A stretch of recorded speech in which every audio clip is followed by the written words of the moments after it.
الحمد للہ رب العالمین الصلاۃ والسلام علی خاتم النبیین وعلی آلہ وصحبہ اجمعین اما بعد فاعوذ باللہ من الشیطان الرجیم بسم اللہ الرحمن الرحیم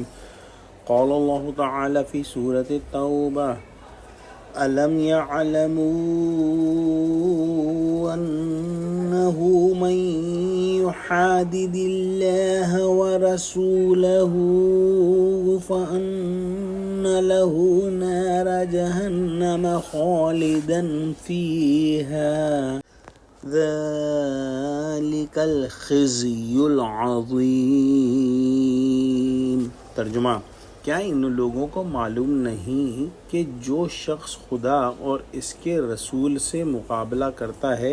تو اس کے لیے جہنم کی آگ تیار ہے جس میں وہ ہمیشہ جلتا رہے گا، یہ بڑی رسوائی ہے۔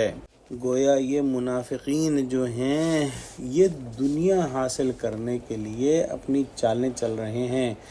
جھوٹ بول رہے ہیں، وعدہ خلافی کر رہے ہیں، خیانتیں کر رہے ہیں،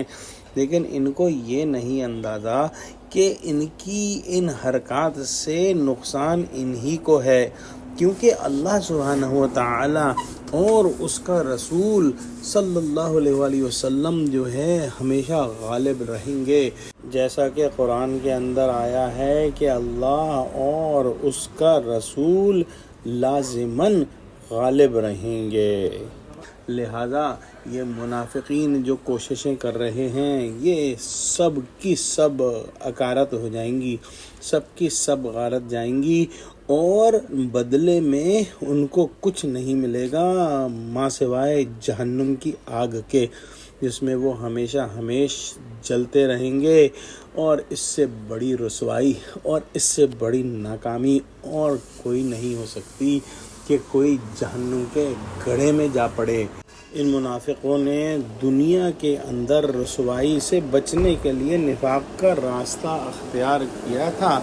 کہ لوگ ان کو پہچان نہ پائیں کہ یہ سچے مومن نہیں ہیں، اور جو ہے اپنی منافقت کے لباس کے اندر یہ چھپے رہیں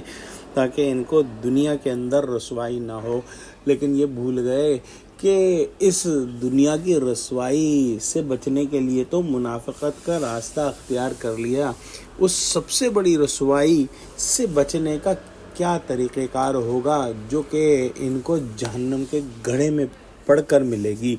دعا کرتے ہیں کہ اللہ سبحانہ و تعالی ہم کو قرآن کا فہم عطا فرما، ہم کو سچوں سے جوڑے، ہمارے دلوں میں نفاق کا شائبہ تک نہ آنے دے، اور ہم کو پکا